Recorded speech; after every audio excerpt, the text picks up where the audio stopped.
Hey guys, it's Justine here from I Should Read That, and it's time for your weekly reading tea break.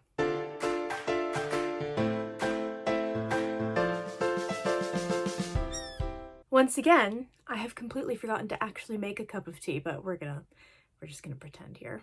So the month of November is over, December is here, it's the last reading month of the year, and I'm feeling kind of optimistic. We're gonna see how many books I end up reading in December. December tends to start quite slow for me because I'm really focused on Christmas shopping and the Christmas panic, but once that's all over, which we're almost finished with our shopping now, I kind of settle down a little bit. The only pressure is still the socks.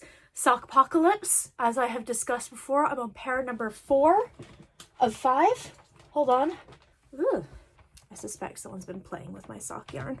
I'm all tangled up, but we got socks here. They look quite small because they're ribbed, but pair 4 out of 5.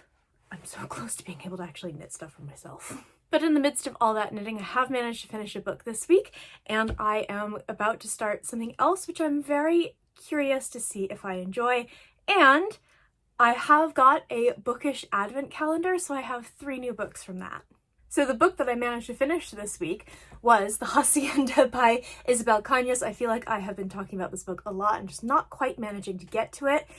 And when I did get to it, I absolutely tore through it. It was fabulous. I loved this. So this is a Gothic horror story set after the Mexican War of Independence. We have Beatriz, who's the daughter of a general who's executed for being a traitor, and her family falls from grace. And in order to save herself and her mother, she accepts the marriage proposal of a very wealthy man from the opposite politics of her father, and she basically moves into his hacienda, his mansion in the countryside. But very quickly, spooky things begin to happen, and she has some questions about what happened to his first wife. This is described as Mexican Gothic meets Rebecca, which, yes, definitely I can see that, but I feel like this absolutely stands on its own as an incredible, Gothic-y horror story. She goes really hard into the horror. It's supernatural, it's messed up, it's really, really, really good.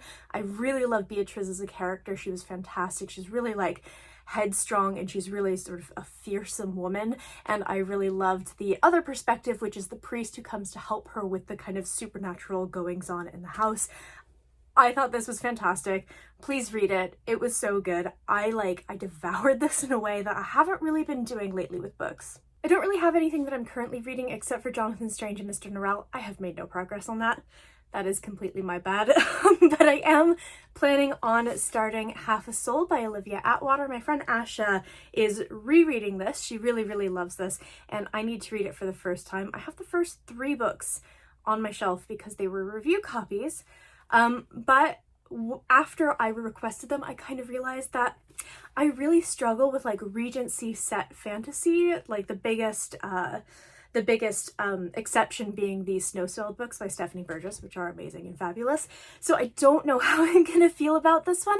I started it ages ago. I got to page 12, but I think I was slumpy or I just wasn't feeling it. So I'm gonna give this a really good try. If I like it, that's amazing. I have the next 2. If I don't like it, that's also amazing. I can get 3 books off of my TBR.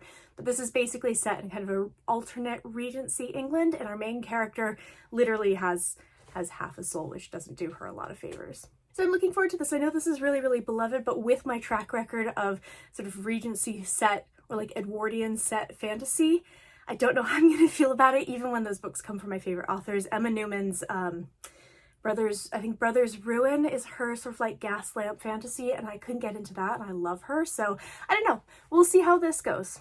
In terms of books that I've actually hauled, I have 3, and these have come from my Bookishly advent calendar. So Bookishly is a bookish company, as I'm sure you can imagine, here in the UK. This isn't sponsored or anything. I bought this myself because I've always wanted a book advent calendar, and I could never quite find one that I actually liked or the books would be useful to me. There's some really cute ones that are kids picture books and stuff like that, but I have no children, and I have no children in my life at the moment, really. So yeah, I never really bought one of these, and then I found out they were doing a classics version, and I was like, yes, please. So they have 12 books that come in this massive box that's been sitting on the floor of my spare room, and they're all like wrapped up and numbered. Because there are 12, I'm unboxing or unwrapping them every other day. So today is the 5th of December, so I have 3 books so far. The first one that I got was Little Women by Louisa May Alcott. Their editions have these really cute, they're like dust jackets on the Wordsworth Classics editions. This is a perfect Christmas book apparently, because I think it opens at Christmas time, although this looks very, very springy. It may throw you off a little bit, but I have been saying I'm going to read Little Women at Christmas time for like 4 years, and I feel like this is finally the year. I'm going to do it, and this was a great one to start off with.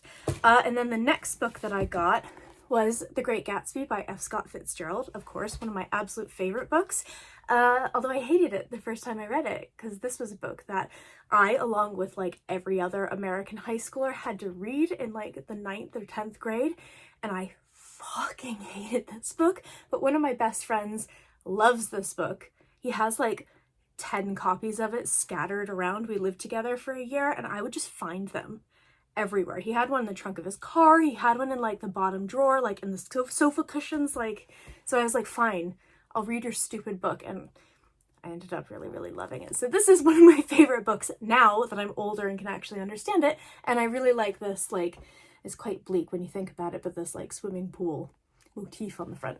And because today is the 5th, I got to open one up today, and that was Anne of Green Gables by L.M. Montgomery. I have never read this. I'm pretty sure I never read this, but I remember we had a full set of these books on the shelf when I was a kid, and I'm pretty sure my sister read them. And I know so many people who love these books, were obsessed with these books. I read like the Pages & Co. books have like Anne of Green Gables plays a big part in that. Like, everyone loves these books and I've never read them, which is a little bit confusing to me. I'm a little bit surprised with myself, but apparently this is a bind up of the first 2. So Anne of Green Gables and Anne of Avonlea. Perhaps I'm saying that correctly. So yeah, I've always wanted to read these. It's just one of those that I never actually got around to. So I think this could be a really good one for me. And soon enough, we'll find out what's in the rest of this. I'm very curious about what's going to be Christmas Day. I assume it's A Christmas Carol, but we'll find out. Otherwise, I have talked about my TBR 0 goals for next year. I did a video of that, and it's time to get started. So tomorrow, the 6th of December, my friend Amber from Books of Amber and I are going to be doing reading sprints live so that we can kind of like knock out some books on our TBR, set aside some time for reading, and it's gonna be really good. It's gonna be really fun. I'll be posting about it on social media and stuff like that, but if you see this tonight, get yourselves ready for about 7:30 tomorrow. I will realistically be reading Half a Soul because I don't think I'm gonna read this all tonight. I would love to know in the comments below if you have read any of these books, especially these 2, what you thought of them and what you're planning on reading this week. I post bookish content to this channel fairly frequently, so go ahead and hit subscribe, check back soon, and I will see you next time.